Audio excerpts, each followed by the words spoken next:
Hi everyone, welcome to Savita Nisu YouTube channel. ನಾನು ನಿಮ್ಮ ಸವಿತಾ. ಬನ್ನಿ, ಇವತ್ತಿನ ದಿನ ನಾನು ಒಂದು ಪಲ್ಯ ರೆಸಿಪಿ ಮಾಡೋಣ ಅಂತ ಇದ್ದೀನಿ. ಬೆಳಗಾವಿ ಮತ್ತು ದಾವಣಗೆರೆ, ಹುಬ್ಳಿ ಸೈಡೆಲ್ಲ ಒಂದು ಕ್ಯಾಪ್ಸಿಕಮ್ ಖಾರವಾದಂಥ ದಪ್ಪ ಮೆಣಸಿನ್ಕಾಯಿದ್ದ ಪಲ್ಯ ಮಾಡ್ತಾರೆ. ಆ ರೀತಿಯಾಗಿ ನಾನು ಕೂಡ ಇವತ್ತು ಪಲ್ಯನ ಮಾಡ್ತಾ ಇದ್ದೀನಿ. ನಾನು ಯಾವ ಸ್ಟೈಲಲ್ಲಿ ಮಾಡ್ತಾ ಇದ್ದೀನಿ ಆ ಮೆಣಸಿನ್ಕಾಯಿ ಪಲ್ಯನ ಅಂತ ಹೇಳ್ಬಿಟ್ಟು ತೋರಿಸೋಣ ಅಂತ ಹೇಳ್ಬಿಟ್ಟು ಇವತ್ತು ವಿಡಿಯೋನ ಮಾಡ್ತಾ ಇದ್ದೀನಿ. ಬನ್ನಿ, ನಾನು ಈ ದೊಣ್ಣೆ ಮೆಣಸಿನ್ಕಾಯಿ ಅಂತಲೇ ಹೇಳ್ತಾರೆ, ದಪ್ಪ ಮೆಣಸಿನ್ಕಾಯಿ ಅಂತ ಹೇಳ್ತಾರೆ. ಇದು ಖಾರವಾಗಿರ್ತಕ್ಕಂಥ ದಪ್ಪ ಮೆಣಸಿನ್ಕಾಯಿ ಪಲ್ಯ. ಅದಕ್ಕೆ ಏನೇನೆಲ್ಲ ಇಂಗ್ರೀಡಿಯೆಂಟ್ಸ್ ತೊಗೊಂಡಿದ್ದೀನಿ ಅಂತೇಳಿ ತೋರಿಸ್ತಾ ಹೋಗ್ತೀನಿ, ಹಾಗೆ ಮಾಡ್ತಾ ಹೋಗ್ತೀನಿ. ಬನ್ನಿ, ಹಾಗೆ ಮಾಡೋದು ನೋಡ್ಕೊಂಡು ಬರೋಣ. ಹಾಗೇ ಮಾಡ್ತಾ ಹೇಳ್ತಾ ತೋರಿಸ್ತಾ ಹೋಗ್ತೀನಿ. ನಾನಿಲ್ಲಿ ಒಂದು 1/4 kg ದಪ್ಪ ಮೆಣಸಿನ್ಕಾಯನ್ನು ತಗೊಂಡಿದ್ದೀನಿ. ಇದು ತುಂಬಾ ಖಾರ ಇರುತ್ತೆ. ಇದನ್ನೆಲ್ಲ ನೀಟ್ ಮಾಡ್ಕೋಬೇಕು, ಅದನ್ನು ತೋರಿಸ್ತೀನಿ. ಇವಾಗ ಅದಕ್ಕೆ ನಾನು ಏನೆಲ್ಲ ಇಂಗ್ರೀಡಿಯೆಂಟ್ಸ್ಗಳೆಲ್ಲ ತಗೊಂಡಿದ್ದೀನಿ ಅಂತೇಳಿ ನಾನು ನಿಮಗೆ ಹೇಳ್ತಾ ಹೋಗ್ತೀನಿ. ನೋಡಿ, ನಾನಿಲ್ಲಿ ದಪ್ಪ ಮೆಣಸಿನ್ಕಾಯಿ ಪಲ್ಯಕ್ಕೆ ಶೇಂಗಾ ತೊಗೊಂಡಿದ್ದೀನಿ ಒಂದು 3 ಟೇಬಲ್ ಸ್ಪೂನು. ಏನು ಕ್ವಾಂಟಿಟಿ ನಾನು ಮೆಣಸಿನ್ಕಾಯಿ ತೊಗೊಂಡಿನ ಅಷ್ಟಕ್ಕೆ ಏನೇನು ಇಂಗ್ರೀಡಿಯೆಂಟ್ಸ್ ಹಾಕ್ತಾಯಿದ್ದೀನಿ ಅಂತ ಅಷ್ಟೇ ತೋರಿಸ್ತಾ ಇದ್ದೀನಿ. ಇಲ್ಲಿ ಒಂದು 3 ಟೇಬಲ್ ಸ್ಪೂನು ಶೇಂಗಾ ತೊಗೊಂಡಿದ್ದೀನಿ. ಚಿಕ್ಕದಾಗಿರೋದು 4 ಬೆಳ್ಳುಳ್ಳಿ ತೊಗೊಂಡಿದ್ದೀನಿ. ಹಾಗೆಯೇ ಒಂದು ನಿಂಬೆಹಣ್ಣಿನ ಗಾತ್ರದಷ್ಟು ಬೆಲ್ಲ ಬೇಕಾಗುತ್ತೆ. ಇದು ಖಾರವಾಗಿರೋದ್ರಿಂದ ಪಲ್ಯ, ಅದರಲ್ಲೂ ಈ ಬೇಸಿಗೆ ಟೈಮಲ್ಲಿ ಮಾಡೋದ್ರಿಂದ ತುಂಬ ಖಾರವಾಗಿರುತ್ತೆ. ಖಾರ ಮುರಿಲಿ ಅಂತೇಳಿ ನಾನು ಒಂದು ನಿಂಬೆಹಣ್ಣಷ್ಟು ದಪ್ಪನ ಬೆಲ್ಲನ ತಗೊಂಡು ಜಜ್ಜಿ ಇಟ್ಕೊಂಡಿದ್ದೀನಿ. ಹಾಗೆಯೇ ಈರುಳ್ಳಿನ ದಪ್ಪದಾಗಿ ಕಟ್ ಮಾಡಿ ಇಟ್ಕೊಂಡಿದ್ದೀನಿ. ಒಂದು ಈರುಳ್ಳಿನ ಫ್ರೈ ಮಾಡ್ಕೊಳ್ಳೋಕ್ಕೆ ದಪ್ಪ ಕಟ್ ಮಾಡಿ ಇಟ್ಕೊಂಡಿದ್ದೀನಿ. ಒಂದು ಈರುಳ್ಳಿನ ಒಗ್ಗರಣೆ ಮಾಡೋದಕ್ಕೆ ಚಿಕ್ಕದಾಗಿ ಕಟ್ ಮಾಡಿ ಇಟ್ಕೊಂಡಿದ್ದೀನಿ. ಹಾಗೆಯೇ ಒಂದು ಚಿಕ್ಕ ಬೌಲಷ್ಟು ಡ್ರೈ ರೋಸ್ಟು ಕೊಬ್ಬರಿ ಪುಡಿನ ಕೂಡ ತಗೊಂಡಿದ್ದೀನಿ ಇಲ್ಲಿ. ಹಾಗೆ ಗುರೆಳ್ ಪುಡಿ ಅಥವಾ ಕುರೆಸೆಣ್ಣೆ ಪುಡಿ ಅಂತ ಹೇಳ್ತೀವಿ ನಾವು, ಅದನ್ನು ಒಂದು 2.5 ಟೇಬಲ್ ಸ್ಪೂನಷ್ಟು ಕುರೆಸೆಣ್ಣೆ ಪುಡಿ ತೊಗೊಂಡಿದ್ದೀನಿ. 1 ಟೇಬಲ್ ಸ್ಪೂನಷ್ಟು ಉರಿಗಡಲೆ ಪೌಡ್ರನ್ನು ಇಟ್ಕೊಂಡಿದ್ದೀನಿ. ಆಲ್ರೆಡಿ ನಾನು ರೆಡಿ ಮಾಡಿ ಇಟ್ಕೊಂಡಿರ್ತೀನಿ. ಇದು ಪಲ್ಯಗಳಿಗೆ ಇಂಪಾರ್ಟೆನ್ಸ್, ಇದು ಗುರೆಳ್ ಪುಡಿ ಮತ್ತು ಕಡಲೆ ಪುಡಿ. ಹಂಗಾಗಿ ಇದೆರಡು ರೆಡಿ ಇರುವಂಥ ಪುಡಿನೇ ಇಟ್ಕೊಂಡಿದ್ದೀನಿ. ನಾನಿಲ್ಲಿ ರುಚಿಗೆ ತಕ್ಕಷ್ಟು ಉಪ್ಪನ್ನು ಯೂಸ್ ಮಾಡ್ತಾ ಇದ್ದೀನಿ. ಹಾಗೆ ಒಂದು ನಿಂಬೆಹಣ್ಣಿನ ಗಾತ್ರದ ಹುಣಸೆ ಹಣ್ಣನ್ನು ನಾನಿಲ್ಲಿ ನೆನೆ ಹಾಕಿ ಇಟ್ಕೊಂಡಿದ್ದೀನಿ ತೊಳೆದು. ಇದಕ್ಕೆ ನಾವು ಟೊಮೊಟೊ ಯೂಸ್ ಮಾಡಲ್ಲ, ಹಾಗಾಗಿ ಹುಣಸೆ ಹಣ್ಣನ್ನು ತೊಳೆದು ನೀರಲ್ಲಿ ನೆನೆ ಹಾಕಿ ಇಟ್ಕೊಂಡಿದ್ದೀನಿ. ಒಗ್ಗರಣೆಗೆ ನಾನಿಲ್ಲಿ ಕರಿಬೇವಿನ ಸೊಪ್ಪು ತೊಗೊಂಡಿದ್ದೀನಿ, ಸಾಸಿವೆ ತೊಗೊಂಡಿದ್ದೀನಿ, ಜೀರಿಗೆ ತೊಗೊಂಡಿದ್ದೀನಿ, ಹಾಗೆ ಅರಿಶಿನ ಪುಡಿ ತೊಗೊಂಡಿದ್ದೀನಿ. ಜೊತೆಗೆ ಮನೆಯಲ್ಲಿ ಬಳಸೋ ಅಂಥ ಸಾಂಬಾರು ಪುಡಿನೂ ಕೂಡ ತೊಗೊಂಡಿದ್ದೀನಿ. ಇದನ್ನೆಲ್ಲ ಒಟ್ಟಾಗಿ ಬಳಸಿ ನಾನು ಈ ಮೆಣಸಿನ್ಕಾಯಿ ಪಲ್ಯನ ಮಾಡ್ತಾ ಇದ್ದೀನಿ. ಅದಕ್ಕೂ ಮುಂಚೆ ಇದನ್ನು ಕ್ಲೀನ್ ಮಾಡ್ಕೋಬೇಕು. ಯಾವ ಥರ ಕ್ಲೀನ್ ಮಾಡ್ಕೊತಾನೆ ಅಂತೇಳಿ ತೋರಿಸ್ತಾ ಹೋಗ್ತೀನಿ. ಬನ್ನಿಲ್ಲಿ ನಾನು ಈ ಮೆಣಸಿನ್ಕಾಯನ್ನು ನೋಡಿ ಈ ಥರ 4 ಭಾಗವಾಗಿ ಕಟ್ ಮಾಡ್ಕೊತೀನಿ. ಫಸ್ಟು ಕಟ್ ಮಾಡ್ಕೊತೀನಿ. ಇದನ್ನು ಓಪನ್ ಮಾಡ್ಕೊಂಡ್ಬಿಟ್ಟು ನಾವು ಇದರೊಳಗೆ ಏನು ಬೀಜ ಇರುತ್ತಲ್ವ ಅದನ್ನೆಲ್ಲನೂ ಒಂದು ಸರಿ ತಕ್ಕೊಂಬಿಡೋಣ. ನೋಡಿ, ಈ ಥರ ಸ್ವಲ್ಪ ಖಾರ ಜಾಸ್ತಿ ಇರುತ್ತೆ, ಹಂಗಾಗಿ ಈ ಬೀಜನ ತಕ್ಕೊಂಡ್ರೆ ನಾವು ಎಣ್ಗಾಯಿ ಪಲ್ಯ ಥರ ಮಾಡೋದಕ್ಕೆ ಚೆನ್ನಾಗಿರುತ್ತೆ. ನೋಡಿ, ಈ ಥರ ಕಟ್ ಮಾಡ್ಕೊಂಡಿದ್ದೀನಿ. ಈ ಥರ ಮಾಡಿ ಇಟ್ಕೊಂಡಿದ್ದೀನಿ.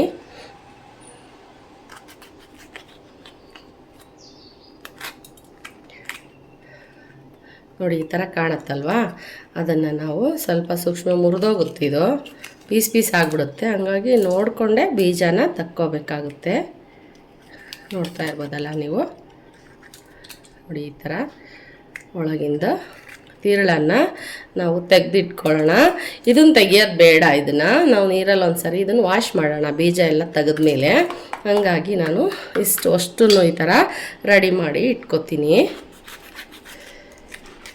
ಇವಾಗ ನಾನು ಎಲ್ಲ ಮೆಣಸಿನ್ಕಾಯ್ದು ಈ ಥರ ಬೀಜನ ತಕ್ಕೊಂಡಿದ್ದೀನಿ. ನೋಡಿ, ಈ ಥರ ಅನ್ಕೋಬೋದು ನೀವು ಇಷ್ಟೊಂದು ಕಷ್ಟ ಯಾಕೆ ಪಡ್ತೀರ, ಹಂಗೆ ಹೋಳಾಕಿ ಮಸಾಲೆ ಮಾಡಿ ಹಾಕ್ಬಿಟ್ರೆ, ರುಬ್ಬೆ ಹಾಕ್ಬಿಟ್ರೆ ಆಯಿತು, ಟೇಸ್ಟ್ ಅಂತೂ ಸಿಗುತ್ತಲ್ಲ ಅಂತ. ಫೀಲಿಂಗ್ ಹೆಂಗೆ ಹೋಗುತ್ತೆ, ನಾವು ದೊಣ್ಣಮೆಣ್ಸಿನ್ಕಾಯ್ದು ಎಣ್ಗಾಯಿ ಅಂತ ಅನ್ನಿಸ್ಕೊಳ್ಳೋದು ಹೆಂಗೆ? ಇದರಲ್ಲಿ ತುಂಬಿದ್ರೆ ತಾನೆ ಮಸಾಲೆ ತುಂಬಿ ತಿಂದಾಗ ತಾನೆ ರುಚಿ ಆಗೋದು. ಈಸಿ ಆಗುತ್ತೆ ಅಂತ 4 ಹೋಳು ಮಾಡಿ ಹಾಕಿದ್ರೆ ಅದು ಅಷ್ಟೊಂದು ರುಚಿ ಅನ್ಸಲ್ಲ. ನಮ್ಮ ಕಡೆ ಎಲ್ಲ ನಾವೇನು ಮಾಡ್ತೀವಿ ಅಂದರೆ ದಪ್ಪ ಬದನೆಕಾಯಿ ಅಂದರೆ ಶ್ರೀರಾಮ್ಪುರ ಬದನೆಕಾಯಿ ಒಳಗೆ ಇದನ್ನು ಹೋಳಾಕಿ ಪಲ್ಯ ಮಾಡೋದು ವಾಡಿಕೆ ಜಾಸ್ತಿನೇ ಇದೆ. ಆದರೆ ಈ ಥರ ಮಾಡೋದು ಕಮ್ಮಿ. ನಾವು ಸ್ವಲ್ಪ ದಾವಣಗೆರೆ ಅಡುಗೆಗಳು ಸ್ವಲ್ಪ ಅಭ್ಯಾಸ, ನಮಗೆ ಉಂಡು ಅಭ್ಯಾಸ ಮಾಡೋ ಅಭ್ಯಾಸ. ಹಾಗಾಗಿ ಒಂದೊಂದು ಸರ್ತಿ ನಾನು ಆ ರೆಸಿಪಿಗಳನ್ನ ಮಾಡ್ತಾ ಇರ್ತೀನಿ. ಈ ರೀತಿಯಾಗಿ ಬೀಜ ಎಲ್ಲ ತಗೊಂಡಿದ್ದೀನಿ ನೋಡಿ. ಇಷ್ಟು ಬೀಜ ಬಂದಿದೆ. ತುಂಬ ಇಷ್ಟು ತೆಗೆದ್ರೂ ಇದು ಖಾರವಾಗಿರುತ್ತೆ ಪಲ್ಯ. ನಾನಿಲ್ಲಿ ಯಾವುದೇ ಕೆಂಪು ಮೆಣಸಿನ ಪುಡಿನ ಇಲ್ಲಿ ಹಸಿಮೆಣ್ಸಿನ್ಕಾಯಿ ಆಗಲಿ ನಾನು ಯೂಸ್ ಮಾಡ್ತಾಯಿಲ್ಲ. ಇಷ್ಟನ್ನು ಬಳಸಿನೇ ನಾನು. ಅದರಲ್ಲಿ ಈ ಬೇಸಿಗೆ ಇರೋದ್ರಿಂದ ಸ್ವಲ್ಪ ಸ್ವೀಟಿಯಾಗಿ ಮಾಡಬೇಕು ಇದು ಪಲ್ಯನ. ಹಂಗಾಗಿ ಮಾಡ್ತಾ ಇದ್ದೀನಿ ನೋಡಿ. ಇಷ್ಟು ಬೀಜ ಬಂದಿದೆ. ಇದನ್ನು ಬಿಸಾಕೋಣ ಬನ್ನಿ. ಇದನ್ನೆಲ್ಲ ಒಂದ್ಸರಿ ನೀರಲ್ಲಿ ತೊಳ್ಕೊಂಡು ಸ್ವಲ್ಪ ಎಣ್ಣೆಯಲ್ಲಿ ಬಾಡಿಸ್ಕೋಬೇಕು. ಇದನ್ನೆಲ್ಲನ ತೋರಿಸ್ತೀನಿ ಹೇಗೆ ಅಂತ ಹೇಳ್ಬಿಟ್ಟು. ಒಂದು ಸರ್ತಿ ಇದನ್ನೆಲ್ಲ ವಾಶ್ ಮಾಡೋಣ ಒಂದು ಸರ್ತಿ ನೀರಲ್ಲಿ. ಕೆಲವೊಂದು ಡ್ಯಾಮೇಜ್ ಆಯಿತು ಮಾಡಬೇಕಾದ್ರೆ, 1-2-3 ಇರಲಿ ಪರವಾಗಿಲ್ಲ. ಇವಾಗ ಇದನ್ನೆಲ್ಲ ಕ್ಲೀನ್ ಮಾಡ್ಕೊಳ್ಳೋಣ ಬನ್ನಿ. ನಾನು ಇಲ್ಲೆಲ್ಲನೂ ಕೂಡ ತೊಳೆದು ಕ್ಲೀನ್ ಮಾಡಿಟ್ಕೊಂಡಿನಿ. ಹಾಗೆ ಒಂದು ಲೈಟಾಗೆ ಉಪ್ಪನ್ನು ಹಾಕೋಣ. ಇದು ಸ್ವಲ್ಪ ಎಣ್ಣೆ ಜೊತೆಗೆ ಇದನ್ನು ಸ್ವಲ್ಪ ಲೈಟಾಗಿ ಬಾಡಿಸ್ಕೊಳ್ಳೋಣ, ಚೆನ್ನಾಗಿರುತ್ತೆ ಪಲ್ಯ ಅಂಥೇಳಿ ನೋಡಿ. ಇವಾಗೆಲ್ಲ ಉಪ್ಪನ್ನು ಇದಕ್ಕೆ ಹಾಕಿದ್ದೀನಿ ಎಲ್ಲ. ಇವಾಗ ಇದನ್ನು ಒಂದು ಬಾಣಲೆಯಲ್ಲಿ ಫ್ರೈ ಮಾಡ್ಕೊಳ್ಳೋಣ. ಅಂದರೆ ಲೈಟಾಗಿ ಆಯಿಲನ್ನು ಹಾಕಿ ಬಿಸಿ ಮಾಡ್ಕೊಳ್ಳೋಣ ಅಷ್ಟನ್ನು. ಬನ್ನಿ ಇವಾಗ ಈ ಮೆಣಸಿನ್ಕಾಯಿ ಎಲ್ಲ ಇದಕ್ಕೆ ಹಾಕೊಳ್ಳೋಣ. ಒಂದು ಬಾಣಲಿನ ಕಾಯೋದಕ್ಕೆ ಇಟ್ಟಿದ್ದೀನಿ ನೋಡಿ ಈ ಥರ. ಇವಾಗ ಇದಕ್ಕೆ ಒಂದು ಸ್ವಲ್ಪ ಆಯಿಲ್ ಮಾಡೋಣ, ಸ್ವಲ್ಪ ಬಾಡಿಸ್ಕೊಳ್ಳೋಣ ಅಂತ ಹೇಳಿ ಅಷ್ಟೇ.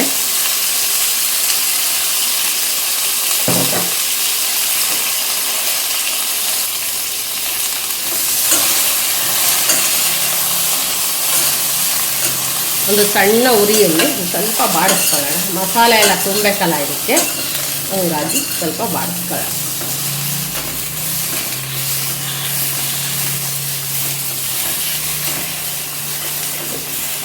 ಸ್ವಲ್ಪ ಲಿಡ್ ಕ್ಲೋಸ್ ಮಾಡೋಣ. ಚಿಕ್ಕದಾದ ಉರಿಲಿ ಇಟ್ಟಿದ್ದೀನಿ ನಾನು. ಒಂದು 5 ನಿಮಿಷ ಸ್ವಲ್ಪ ಬಾಡಲಿ ನೋಡಿ. ಈ ಥರ ಬಾಡಿಸ್ಕೊಂಡು ಒಂದು 5 ನಿಮಿಷ ಇದನ್ನು ಪಕ್ಕಕ್ಕೆ ಎತ್ತಿಡೋಣ. ಇವಾಗ ಬಾಕಿ ಇರೋ ಅಂಥದ್ದನ್ನೆಲ್ಲನೂ ಸ್ವಲ್ಪ ಫ್ರೈ ಮಾಡ್ಕೊಳ್ಳೋದಿದೆಯಲ್ಲ ಅದನ್ನು ಸಮೇತ ಮಾಡ್ಕೊಳ್ಳೋಣ. ಅಂದರೆ ಇದನ್ನು ಪಕ್ಕಕ್ಕೆ ಇಡ್ತೀನಿ. ಸ್ವಲ್ಪ ಇದರಲ್ಲೇ ಇರಲಿ. ನಾವು ಶೇಂಗಾ ಎಲ್ಲ ಫ್ರೈ ಮಾಡ್ಕೋಬೇಕಲ್ಲ, ಇವಾಗ ಅದನ್ನು ಮಾಡ್ಕೊಳ್ಳೋಣ.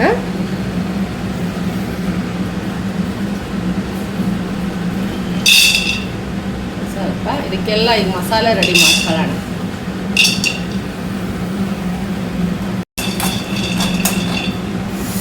ನೋಡಿ ಆ ಬೀಜ ಬಿಡಿಸಿದ್ದು ಕೈ ಉರಿತಾ ಇದೆ.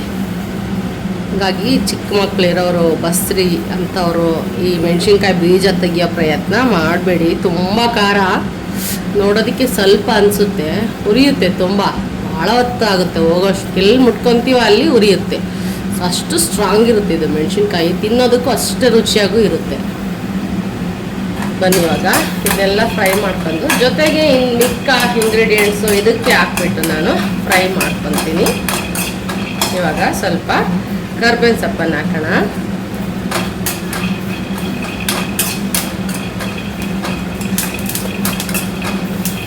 ಹಾಗೆ ನಾವು ಈ ಈರುಳ್ಳಿ ತೊಗೊಂಡಿದ್ವಲ್ಲ ಅದನ್ನು ಸ್ವಲ್ಪ ಬಿಸಿ ಆಗಲಿ. ಶೇಂಗಾ ಇನ್ನೊಂದು ಸ್ವಲ್ಪ ಈರುಳ್ಳಿ ಹಾಕಿದರೆ ಅದು ಬಿಸಿ ಆಗಲ್ಲ, ಹಾಗಾಗಿ ಸ್ವಲ್ಪ ಬಾಡಲಿ.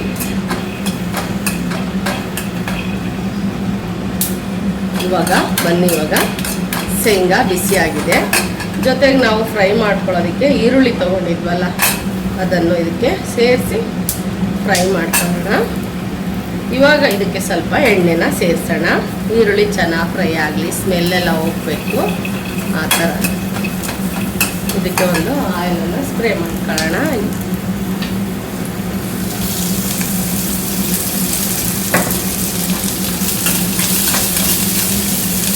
ಫ್ರೈ ಆಗಿ ಹಾಗೆ ಇದಕ್ಕೆ ಬೆಳ್ಳುಳ್ಳಿ ತೊಗೊಂಡಿದ್ವಲ್ಲ ನಾವು ಅದನ್ನು ಕೂಡ ಹಾಕೋಣ.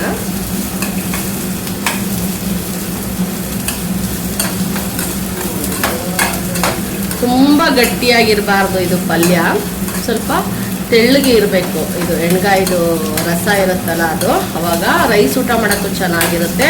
ನಮಗೆ ಒಂದು ಮೆಣಸಿನ್ಕಾಯಿ ಯೂಸ್ ಮಾಡ್ಕೊಂಡು 2-3 ಚಪಾತಿ ತಿನ್ಬೋದು, ಆ ಥರ ಮಾಡಬೇಕು. ನೋಡಿ ಇವಾಗ ಫ್ರೈ ಆಗ್ತಾ ಇದೆ. ಇದನ್ನು ಮಿಕ್ಸಿ ಜಾರ್ಗೆ ಹಾಕೊಳ್ಳೋಣ, ಸಣ್ಣ ಉರಿ ಮಾಡಿ.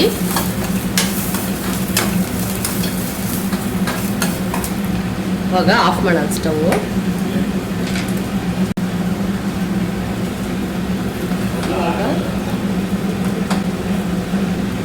ಜಾರ್ಗೆ ಹಾಕೊಳ್ಳೋಣ. ಮಿಕ್ಕಂಥ ಇಂಗ್ರೀಡಿಯೆಂಟ್ಸ್ ಏನಿದೆ ಎಲ್ಲನೂ ಹಾಕೋಣ. ನೋಡಿ ಕಾಯಿ ತುರಿ ತೊಗೊಂಡಿದ್ವಲ್ಲ ಅದನ್ನು ಹಾಕೋಣ.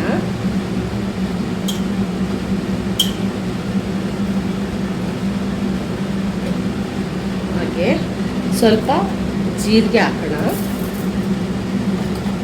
ಹುಣಸೆಹಣ್ಣು ತೊಗೊಂಡಿದ್ವಲ್ಲ ಇದ್ರ ತಿರುಳನ್ನೆಲ್ಲ ತಗೊಂಡು ಇದಕ್ಕೆ ಸೇರಿಸೋಣ.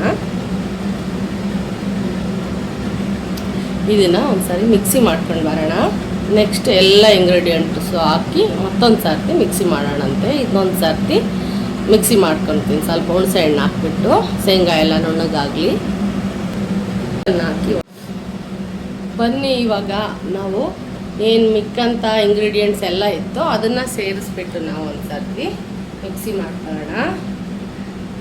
ನೋಡಿ ನಾನಿಲ್ಲಿ ಕುರೆಶೆಣ್ಣೆ ಪುಡಿನ ಹಾಕ್ತಾಯಿದ್ದೀನಿ, ಹಾಗೆ ಕಡಲೆ ಪುಡಿನೂ ಸೇರಿಸ್ತಾ ಇದ್ದೀನಿ.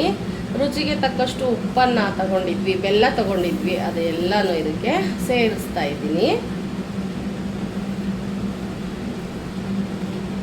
ಒಗ್ಗರಣೆಗೆ ಇದು ಸ್ವಲ್ಪ ಕರ್ಬೇವಿನ ಸೊಪ್ಪಿರಲಿ, ಇದೆಲ್ಲನೂ ಇದಕ್ಕೆ ಸೇರಿಸ್ತಾ ಇದ್ದೀನಿ. ಜೊತೆಗೆ ಸ್ವಲ್ಪ ಕೊತ್ತಂಬರಿ ಸೊಪ್ಪನ್ನು ಹಾಕ್ತಾ ಇದ್ದೀನಿ. ಗಾರ್ನಿಷಿಗೆ ಸ್ವಲ್ಪ ಮಿಕ್ಕಿಸ್ಕೊಂಡಿದ್ದೀನಿ. ಜೊತೆಗೆ ನಾನು ಎಲ್ಲನೂ ಸೇರಿಸಿದ್ದೀನಿ. ಕೊತ್ತಂಬರಿ ಸೊಪ್ಪು ಮತ್ತು ಗುರೆಳ್ಳು ಪುಡಿ, ಕಡಲೆ ಪುಡಿ, ಬೆಲ್ಲ, ಉಪ್ಪು, ಕೊತ್ತಂಬರಿ ಸೊಪ್ಪು ಸ್ವಲ್ಪ ಎಲ್ಲನೂ ಇದಕ್ಕೆ ಹಾಕಿದ್ದೀನಿ. ಹಾಗೆ ಮನೆಯಲ್ಲಿ ತಯಾರಿಸಿದಂಥ ಮಸಾಲ ಪೌಡ್ರನ್ನು 1 ಸ್ಪೂನಷ್ಟು ಇಲ್ಲಿ ಬಳಸ್ತಾ ಇದ್ದೀನಿ.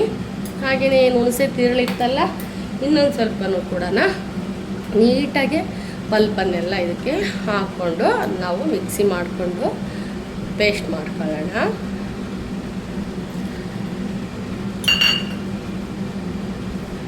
ನೋಡಿ ಈ ಥರ ನಾನು ಮಿಕ್ಸಿ ಮಾಡ್ಕೊಂಡಿದ್ದೀನಿ, ತೋರಿಸ್ತೀನಿ ಒಂದು ಸರ್ತಿ.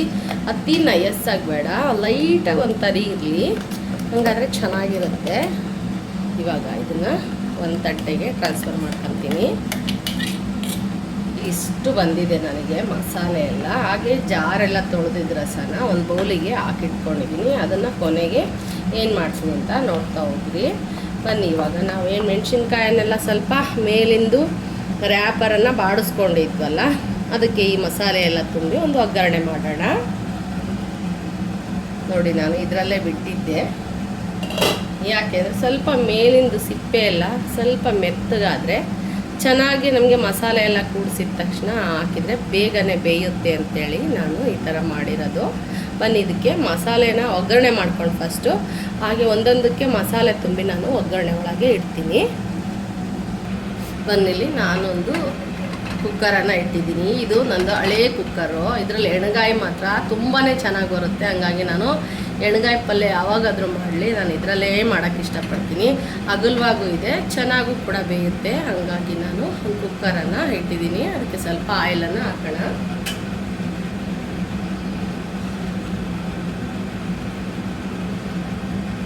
ಸ್ವಲ್ಪ ಜಾಸ್ತಿನೇ ಬಿಡಿ, 1 ಟೀ ಲೋಟದಷ್ಟು ಹಾಕ್ರಿ. ಒಂದು 1/4 kg ಮೆಣಸಿನ್ಕಾಯಿಗೆ ಎಣ್ಣೆನ, ಇದು ಎಣ್ಣೆಗಾಯಿ ಅಂತ ಅದಕ್ಕೆ ಹೇಳೋದು. ಇಡೀ ಎಣ್ಣೆಗಾಯಿ ಪಲ್ಯ ಅಂತಲೇ ಇದಕ್ಕೆ ಕರಿಯೋದು. ಹಂಗಾಗಿ ಸ್ವಲ್ಪ ಎಣ್ಣೆನ ಬಿಟ್ಟಿದ್ದೀನಿ, ಕಾಯಿಲಿ ಸ್ವಲ್ಪ. ಬನ್ನಿ ಇವಾಗ ಎಣ್ಣೆ ಕಾಯ್ತಾ ಇದೆ, ಸಾಸಿವೆ ಹಾಕೋಣ.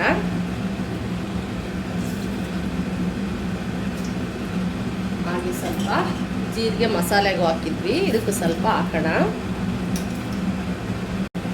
ಇವಾಗ ಹಾಕಿದ್ದೀನಿ ಸಾಸಿವೆ ಜೀರಿಗೆ, ಸ್ವಲ್ಪ ಚಟ್ಪಟ ಅಂತ ಸಿಡಿಲಿ. ಇದಕ್ಕೆ ಸ್ವಲ್ಪ ಕರ್ಬೇವಿನ ಸೊಪ್ಪನ್ನು ಹಾಕೋಣ. ಹಾಗೆ ಈರುಳ್ಳಿ ಹೆಚ್ಕೊಂಡಿದ್ವಲ್ಲ ಅದನ್ನು ಇದಕ್ಕೆ ಸೇರಿಸೋಣ.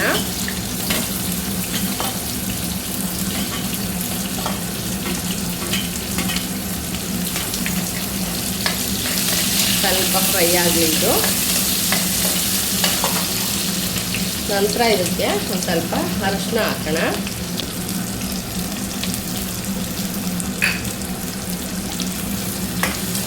ಸ್ವಲ್ಪ ಫ್ರೈ ಆಗಲಿ ಇದು.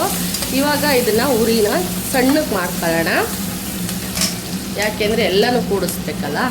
ಹಾಗಾಗಿ ಮಸಾಲೆ ಎಲ್ಲ ತುಂಬಿಡೋ ತನಕ ಇದು ಸಣ್ಣ ಉರಿಲೇ ಇರಲಿ. ಇವಾಗ ಬನ್ನಿ ಒಂದೊಂದೇ ಮೆಣಸಿನ್ಕಾಯಿಗೆ ನಾವು ಏನು ಮಸಾಲೆ ಮಾಡ್ಕೊಂಡಿದ್ವಲ್ಲ ಅದನ್ನು ತುಂಬ್ತಾ ಇಡೋಣ. ನೋಡಿ ಈ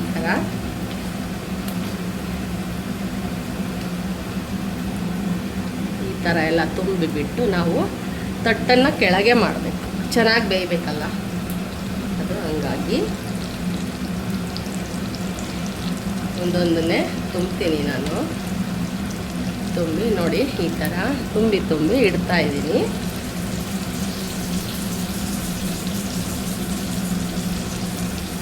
ಒಂದು ಮೆಣಸಿನ್ಕಾಯಿ ಚೆನ್ನಾಗಿ ಬೆಂದ್ಬಿಟ್ರೆ ಅದರಲ್ಲೇ ಚಪಾತಿ 2 ಚಪಾತಿ ತಿನ್ಬೋದು, ಅಷ್ಟು ಚೆನ್ನಾಗಿರುತ್ತೆ.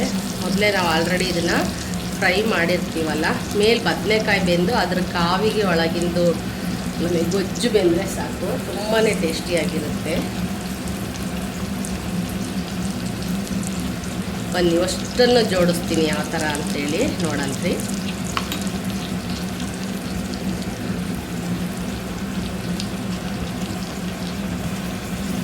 ನೋಡಿ ನಾನು ಯಾವ ಥರ ಪೋಣಿಸಿದ್ದೀನಿ ಅಂಥೇಳಿ. ಹಾಗೆಯೇ ಸ್ವಲ್ಪ ಪೀಸಸ್ ಹೊಂದಿತ್ತಲ್ಲ, ಏನು ಮಸಾಲೆ ಇದೆಯಲ್ಲ ಆ ಮಸಾಲೆ ಒಳಗೆ ಹಾಕಿ ಅದನ್ನು ಕಲಿಸ್ತೀನಿ. ನೋಡಿ ಮಸಾಲೆ ಒಳಗೆಲ್ಲ ಸ್ವಲ್ಪ ಇದು ಮಾಡಿಬಿಟ್ಟು ನಾವು ಸೈಡಿಗೆಲ್ಲ ಹಾಕೋಣ. ಇವಾಗ ಏನು ಇದು ರಸ ಎಲ್ಲ ಹೊಡೆದಿದೆಯಲ್ಲ, ಇದು ತಿಳಿ ಇತ್ತಲ್ವ, ಆ ತಿಳಿನ ಇದಕ್ಕೆಲ್ಲ ಹಾಕ್ಕೊಂಡು ಸುತ್ತ ಬಿಡೋಣ. ಮೇಲೆ ಬಿಡೋದು ಬೇಡ, ಸುತ್ತ ಬಿಡೋಣ. ಮೇಲೆ ಬಿಡೋದು ಬೇಡ, ಅರ್ಗಿಗೆ ಬಿಡೋಣ.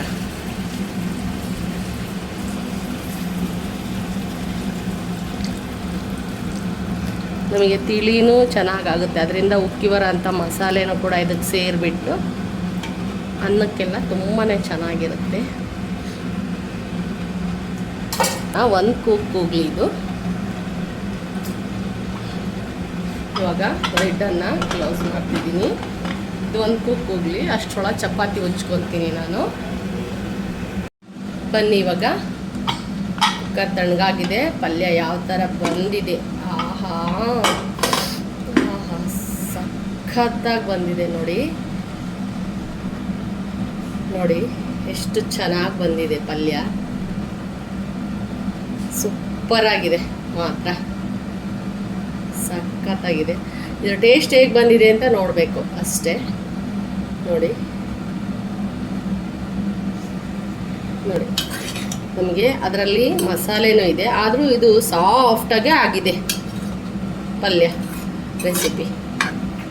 ತಿಳಿನೂ ಆಯಿತು ನಮಗೆ.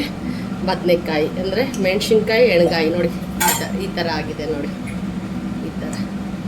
ಇವಾಗ ಒಂದು ಪ್ಲೇಟಿಗೆ ಹಾಕೋಣ. ಬನ್ನಿ ಇವಾಗ ಪಲ್ಯನ ಹಾಕೋಣ. ಟೈಮ್ ಆಗಿದೆ ಆಗಲೇ ಇವತ್ತು, ಹಾಗಾಗಿ ಫಸ್ಟ್ ಅವ್ರನ್ನ ಕಳಿಸಿ ನಾನು ನೆಕ್ಸ್ಟ್ ನಿಮಗೆ ಟೇಸ್ಟನ್ನು ಹೇಳ್ತೀನಿ ಹೇಗೆ ಬಂದಿದೆ ಅಂತ ಹೇಳ್ಬಿಟ್ಟು. ನೋಡಿ ಈ ರೀತಿಯಾಗಿ ಇವತ್ತಿನ ರೆಸಿಪಿ ನಮ್ಮ ಮನೆಯಲ್ಲಿ ರೆಡಿಯಾಗಿದೆ.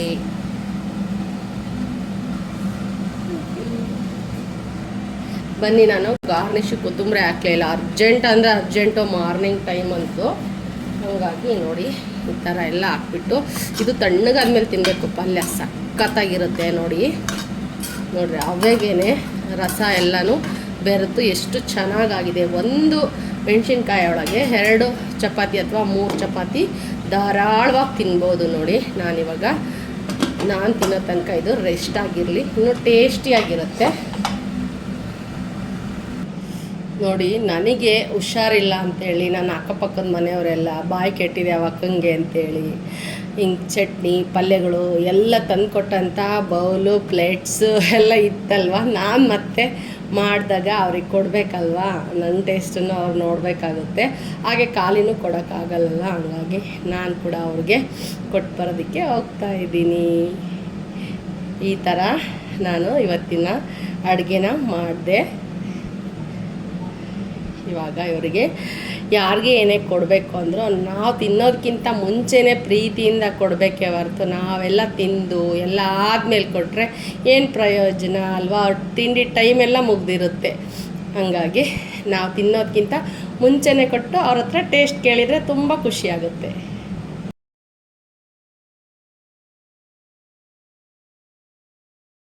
ಬನ್ನಿ ಇವಾಗ ನೋಡೋಣ, ನೋಡಿ ಯಾವ ಥರ ಬಂದಿದೆ ಅಂತ ಹೇಳಿ. ಪಲ್ಯ ಮಾತ್ರ ಸಖತ್ತಾಗಿ ಬಂದಿದೆ, ಚೆನ್ನಾಗಿ ಬೆಂದಿದೆ ಮಸಾಲೆ ಎಲ್ಲನ, ಹಾಗೆ ಗ್ರೇವಿನೂ ಕೂಡ ತುಂಬಾ ಚೆನ್ನಾಗಿದೆ ಅಂತ ಮನೆಯವ್ರು ತಿಂದ್ಬಿಟ್ಟು ಹೇಳಿದರು, ತುಂಬಾ ಟೇಸ್ಟಿಯಾಗಿದೆ ಅಂಥೇಳಿ. ಬನ್ನಿ ಇವಾಗ ನಾನಿವಾಗ ಟೇಸ್ಟನ್ನು ನಾನು ತಿಂದ್ಬಿಟ್ಟು ನಿಮಗೆ ಒಂದು ಟೇಸ್ಟನ್ನು ಹೇಳ್ತೀನಿ. ಆಮೇಲೆ ತುಪ್ಪ ಅದೆಲ್ಲನೂ ಹಾಕ್ಕೊಳ್ಳೋಣ. ತುಪ್ಪ ಹಾಕ್ಕೊಂಡ್ರೆ ಒಂಥರ ಟೇಸ್ಟ್ ಬರುತ್ತೆ. ಇವಾಗ ಫಸ್ಟ್ ಹಾಗೇ ಮೆಣಸಿನ್ಕಾಯಿ ಪಲ್ಯನ ತಿನ್ನೋಣ. ನೋಡ್ತಾ ಇರ್ಬೋದು ಎಷ್ಟೊಂದು ಸಾಫ್ಟಾಗಿದೆ, ನೋಡಿ ಎಷ್ಟು ಸಾಫ್ಟಾಗಿದೆ, ಅಷ್ಟು ಚೆನ್ನಾಗಿ ಬೆಂದಿದೆ. ಇವಾಗ ಟೇಸ್ಟ್ ಮಾಡೋಣವಾ?